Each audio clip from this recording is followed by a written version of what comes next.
adults are at increased risk for dehydration for a variety of reasons. One being that they change their thirst drive over time. So they're less likely to stimulate, their body's less likely to actually drive the need for thirst. So there's some biochemical changes that happen in the body, and the renal function actually stimulating the thirst drive seems to decrease with age for a variety of reasons. Additionally, they have lower lean body mass, and lean body mass is what has our fluid in the body. So automatically they're carrying around less water, which means that they're stressed, like with a fever, or they have vomiting or diarrhea for a short period of time, they're more likely to be dehydrated as a result. Additionally, when we think about the effects then of that dehydration in older adults, they can range from everything from fatigue to renal dysfunction. I think in the residential sector, what we see most commonly is falling, and we also see confusion, which we might think is like dementia that's going on, or delirium. And so those are the most common signs we see in that setting. That can lead, though, obviously to hospitalization. So thinking about someone having a fall, for example, and breaking a bone, ends up in an unnecessary or avoidable, let's say, hospitalization, which can be quite traumatic for that individual who's living in a residence.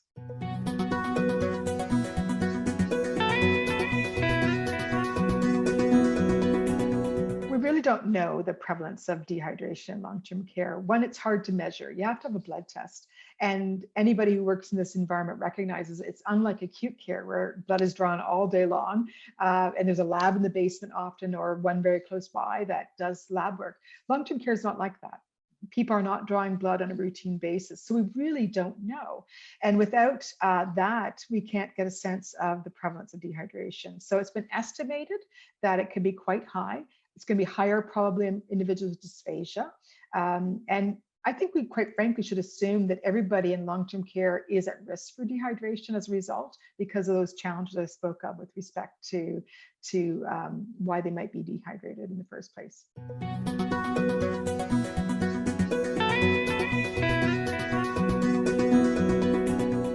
There's a variety of reasons why individuals with dysphagia might have poor fluid intake and be at risk for dehydration. First are those physiological changes that happen with everybody who's aging, right? The lack of the thirst drive, the decreased lean body mass, and the renal function, meaning they are spilling more water into the urine, they're not concentrating the urine. So that's the first thing. Most people with dysphagia tend to be older, right? And those in long-term care are obviously that way as well. But in addition to that, dysphagia, there's a variety of things. It could be the product. They're not accepting the products that are being provided to them that are thickened. It might be unpalatable.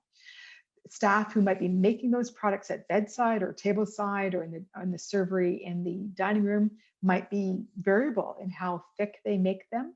The consistency might change over time and get thicker, which means they're not very palatable to consume.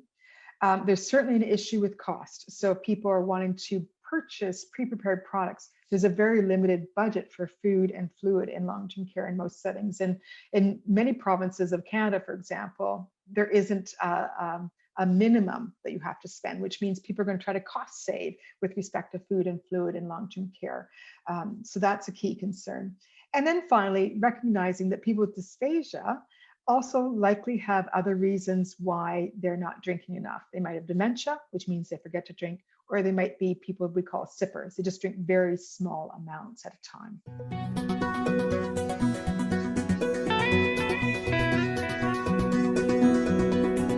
Key strategy to support hydration in persons with swallowing disorders is through thickened fluids.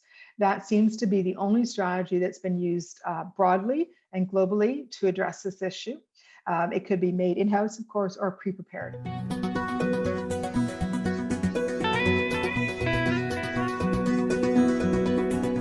So I'm not a swallowing expert by any means, but my understanding is that when you thicken a fluid, you slow down the flow.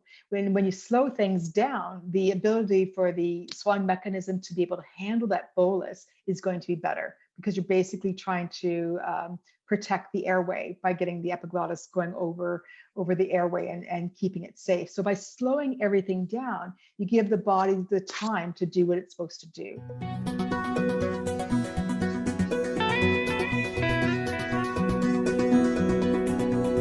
So I think it's really important to recognize that about 80% of fluid, now this is for people on thin fluids, 80% of fluid is consumed outside of meals.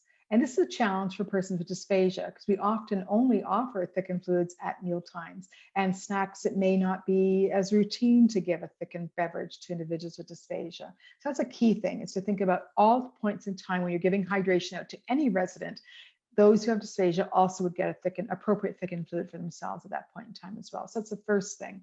Secondly, thinking about in addition to thickened fluids and making sure they have a prescription that meets their requirements for fluid in the body, also think about, can we support them with high fluid foods? That's another strategy that we need to do a bit better work on with respect to desserts, for example, pureed fruit, soups, those sorts of foods have high fluid content. And so maximizing the nutrition in those foods to make sure they meet their nutrient requirements as well as food requirements would be another strategy.